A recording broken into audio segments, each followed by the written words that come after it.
कक्षा 8 के विद्यार्थियों का हमारे इस वीडियो में स्वागत है। और आज जो है चित्रकला में हम आपको पढ़ाएंगे चित्रकला के सामान्य उद्देश्य, चित्रकला के प्रमुख अंग, चित्रकला के सामान्य उद्देश्य और चित्रकला के प्रमुख अंग। कल आप रंग योजना के विषय में आपने पढ़ा था, जिसमें रंग, प्राथमिक रंग, मौलिक रंग, द्वितीयक रंग, रंगों के विषय में आपने पढ़ा था। और प्राथमिक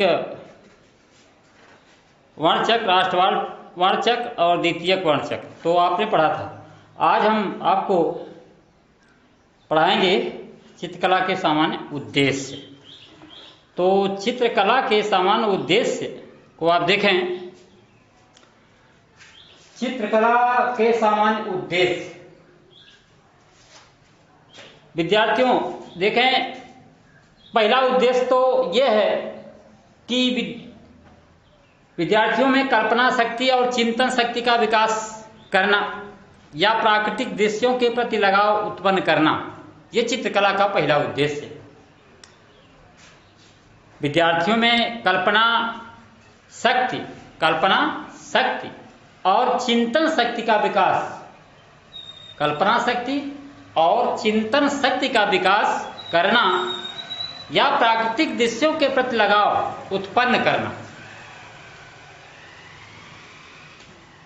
तीन बातें इसमें आई।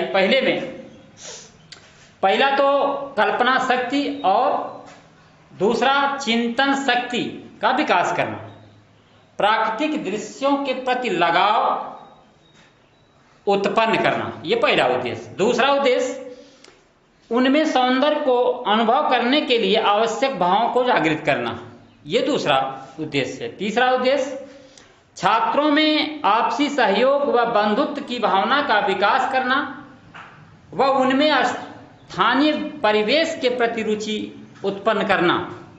परिवेश का मतलब होता है जो अपने चारों तरफ है, उसमें रुचि उत्पन्न करना।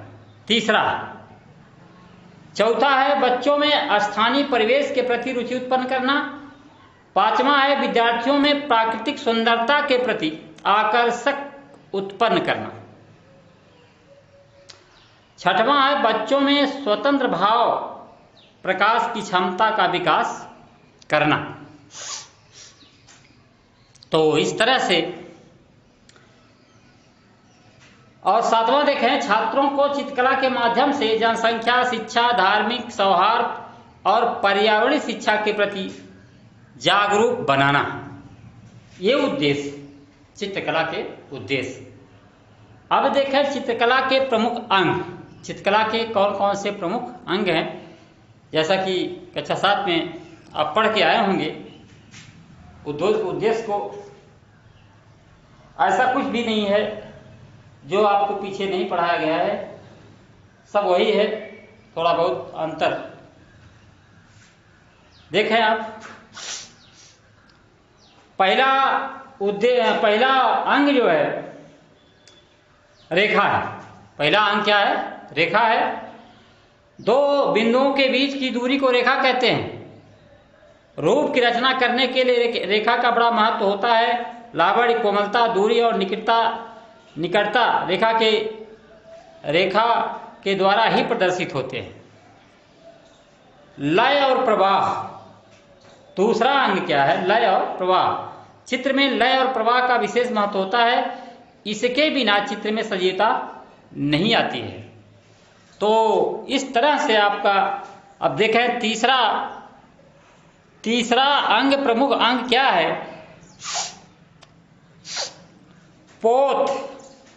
पोत वस्तु की सतह को कोमलता व कठोरता का आभास कराने का साधन है।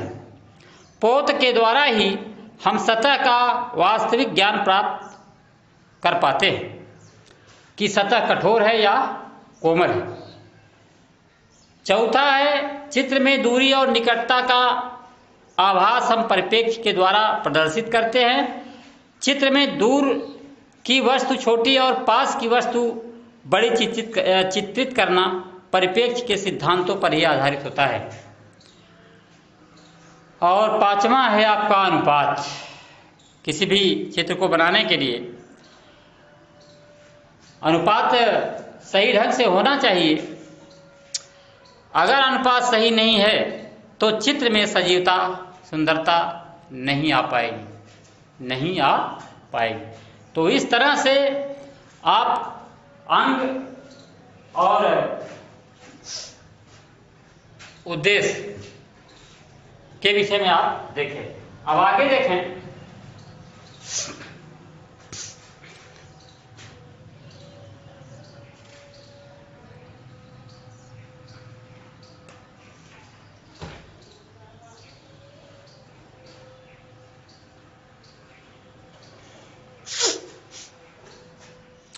आलेखन, डिजाइन जिसको कहते हैं डिजाइन, रेखाओं तथा आकृतियों को अलंकित लिख रहे हैं आलेखन।